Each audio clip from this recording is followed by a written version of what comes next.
প্রতিভা সন্ধানে পত্রিকা আমরা 25 বছর ধরে যে অক্লান্ত পরিশ্রম করে আমরা একটা চূড়ান্ত জায়গায় আমরা এসে পৌঁছেছিলাম 19 এবং 20 ডিসেম্বর রজত জয়ন্তী উপলক্ষে আমরা বিশ্ব সাহিত্য সম্মেলন খুবই সুন্দরভাবে উল্লেখযোগ্যভাবে আমরা সাফল্যমণ্ডিত করতে পেরেছি।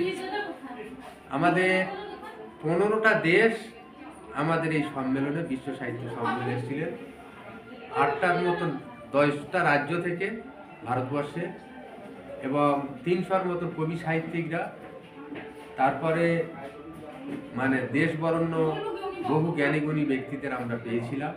আমাদের এই অনুষ্ঠানের প্রধান অতিথি হিসাবে ছিলেন প্রাক্তন বিচারপতি এবং প্রাক্তন রাজ্যপাল মাননীয় শ্যামল কুমার সেন মহাশয়, বিশিষ্ট সাহিত্যিক লেখিকা মিরাতুন্নাহা ছিলেন এবং অনুষ্ঠানের উদ্বোধক হিসেবে ছিলেন আন্তর্জাতিক খ্যাতিসম্পন্ন সাহিত্যিক কীর্তিরাজ সেন মহাশয় এবং পশ্চিমবঙ্গ সরকারের ক্রীড়া ও কল্যাণ দপ্তরের আধিকারিক দিলীপ কুমার বাবু সহ আমার পত্রিকার রজত জয়ন্তী কমিটির সভাপতি পশুপতি বিশ্বাস মহাশয় এবং কার্যনির্বাহী সভাপতি শ্রীমন্ত কুমার মণ্ডল মহাশয় ছিলেন।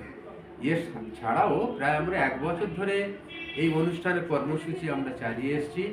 সবাই যথাযোগ্য মর্যাদার সহিত মানে বীরত্বপূর্ণভাবে এইরকম একটা অংশগ্রহণ করেছে, যার পরিপ্রেক্ষিতে আমরা সাফল্যমণ্ডিত করতে পেরেছি।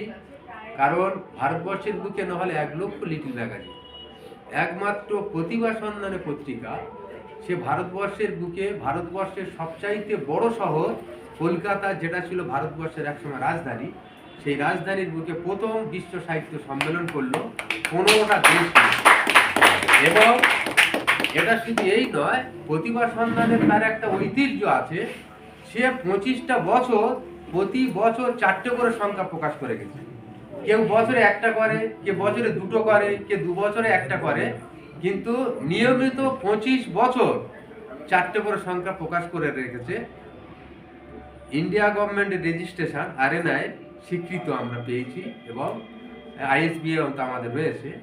সেটা বড় কথা নয়, সবচাইতে বড় কথা যেই রকম একটা লিটিল ম্যাগাজিন যা আজকে ভারতবর্ষের বুকে বিশ্বের বিভিন্ন দেশকে তারা আমন্ত্রিত জানিয়েছে।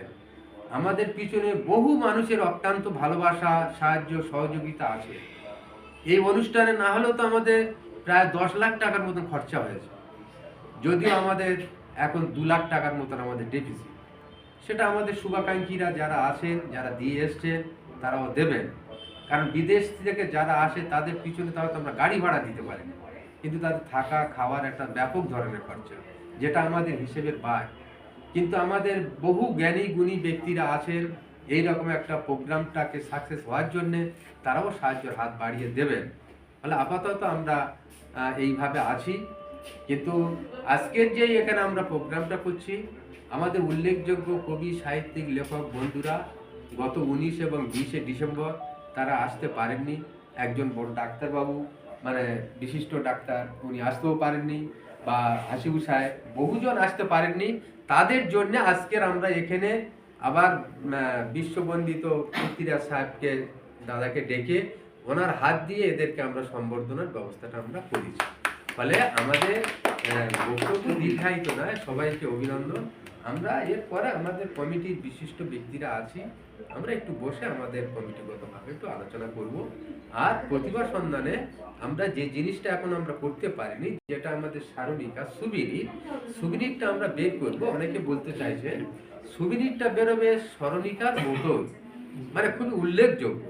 বিশ্বের 15টা দেশের যে সমস্ত পার্সেন্ট তাদের বক্তব্য সহ, তাদের ছবি সহ পিস, এবং আমাদের এই 25 বছরের নানান ছবি, নানান কার্যকলাপ, এগুলো সব নিয়ে কিন্তু একটা ছবি নিয়ে আমরা বের করব। সেটা হয়তো আমার একটু সময় যাবে, কিন্তু আমরা যেমন বইটা আমরা বের করেছি, এটা তো আমার শত্রু হলেও সে নিঃসন্দেহে বলবে একটা বইয়ের মতো বই হয়েছে। মানে আমার শত্রু হলেও তাকে গর্ব করে বলতে হবে একটা বই হয়েছে। আমরা সুবিনিটটা ঠিক সেই রকম ভাবে আমরা বের করব।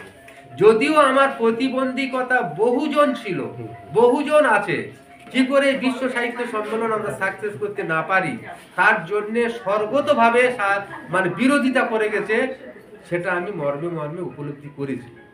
কে আপন কে পর একটা প্রোগ্রামের মধ্যে আমি পরিষ্কার চিত্র বুঝে গেছি যে এই বিশ্ব সাহিত্য সম্মেলন যাতে প্রতিভা সন্ধান সাকসেস না করতে পারে, হাজার প্রতিকূলতার বেড়াকে অতিক্রম করে সাহসিকতা দৃঢ়তা নিয়ে এগিয়ে চলেছি। আমি কাউকে পরোয়া করি না। হ্যাঁ, ফলে হাজার প্রতিবন্ধকতাকে ওভারকাম করে কিন্তু আমি এটা সাকসেস করেছি। এটাই সবার কাছে আমাদের আবেদন বা অভিনন্দন।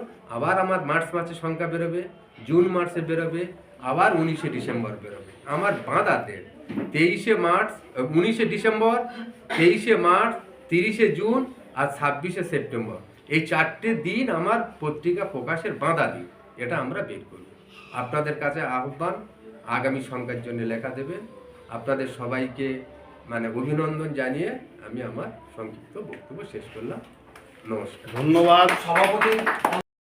ওয়েল প্রিন্টিং যারা যে সম্বর্ধনা নিয়েছেন, যারা স্বর্ণ হোক রূপ হোক, যে ছবি, এই ছবি সহ ছাপবো, কিন্তু তারা যদি ছবিটা ছাপাতে চায় মিনিমাম 1000 করে টাকা দিতে হবে। মিনিমাম তাহলে তাদের ছবিটা সুবিধি থাকবে। অবশ্যই এটা ডিক্লিয়ার, কারণ আমরা ওয়েল প্রিন্টিং এ তাদের ছবিটা আমরা ছাপবো। এবং এটা একটি তারপরে আর আছে কোথায় দিতে হবে একটু বলে দেবেন? হ্যাঁ, সেটা কি জন্য, এই যে আমরা যে স্মৃতি, এটা তো স্মরণিকা থাকবে, এই রকম স্মরণীয় সেই রকম অয়েল প্রিন্টিং এর মধ্যে ছবিটা থাকবে। ফলে তারা যারা এগিয়ে দেবেন তাদের ছবিটা ছাপবে, সবার আমরা পাবো। অবশ্যই এটাই দাদা।